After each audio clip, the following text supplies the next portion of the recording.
Buat S1, 2 tes ini yang paling sering menjadi gacauan kampus-kampus luar negeri untuk seleksi calon mahasiswanya. Hai Hunters, welcome to Scoters YouTube channel. Buat kamu yang baru gabung, Scoters adalah sarana buat anak Indonesia untuk melanjutkan pendidikan tinggi di luar negeri. Hunters tahu kan kalau untuk kuliah ke luar negeri itu banyak persyaratannya. Nah, hari ini kita mau bahas salah satu persyaratan yang dibutuhkan, yaitu standardized test. Apa sih itu standardized test? Jadi standardized test ini adalah ujian berstandar yang menjadi patokan untuk siswa-siswa di seluruh dunia biar bisa lolos universitas luar negeri pilihan mereka. Nah, ujian ini semuanya sama, jadi bisa dijadikan standar untuk masuk universitas. Apa aja sih yang termasuk standardized test? Bedanya itu apa? Nah, kita kupas satu persatu yuk.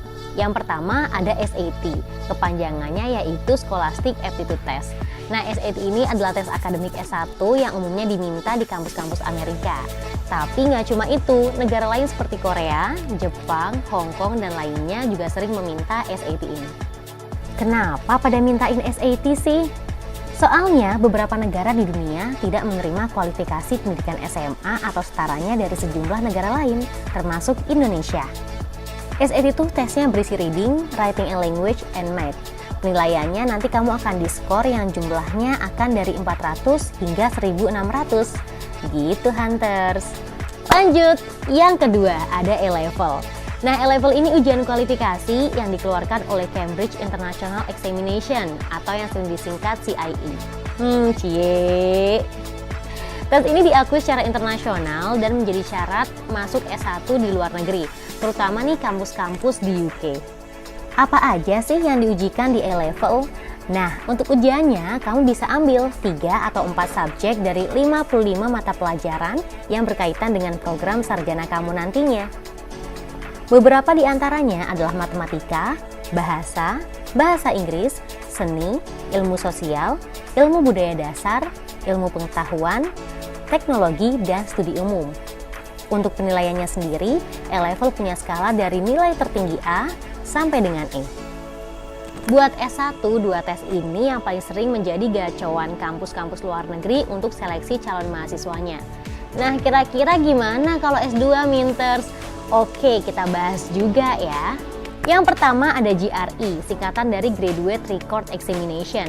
Ujian ini adalah untuk mengukur kemampuan mahasiswa untuk memahami dan menganalisis informasi. Apa aja yang diujikan di GRE? Pertama, Analytical Writing. Di sini kamu akan menulis 2 buah esai untuk mengetahui perspektif kamu di satu isu dan mengetahui kemampuan analisis kamu terhadap suatu argumen. Kedua, Verbal Reasoning. Berisi multiple choice untuk mengetahui kemampuan menganalisis kamu dan mengevaluasi materi tertulis. Ketiga, Quantitative Reasoning.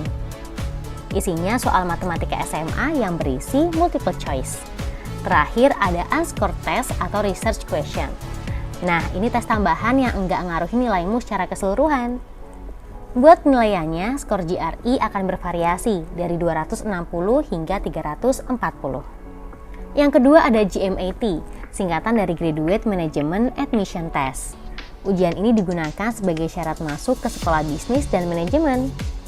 Beda nih sama GRE. Kalau GMAT lebih fokus ke logika, grammar, dan kemampuan penalaran.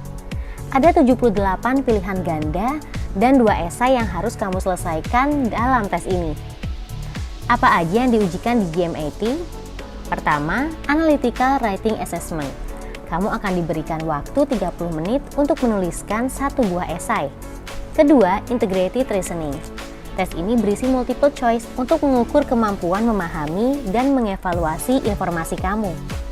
Ketiga, Verbal Reasoning. Bertujuan untuk mengukur kemampuan dalam mengerti written material, mengevaluasi suatu argumen, dan membetulkan written material. Terakhir ada Quantitative Reasoning. Seperti GRE, bagian ini berisi multiple choice soal matematika. Buat penilaiannya, skor GMAT bervariasi dari 200 hingga 800. Itu dia informasi mengenai standardized test buat Hunters. Semoga menjawab segala kegodaan Hunters terkait ujian untuk kuliah di luar negeri ya. Thank you for watching this video. Jangan lupa ya buat subscribe dan juga komen jika kamu punya pertanyaan seputar dunia beasiswa atau kuliah ke luar negeri. Jangan lupa juga buat on notification biar enggak ketinggalan ketinggalan info menarik lainnya.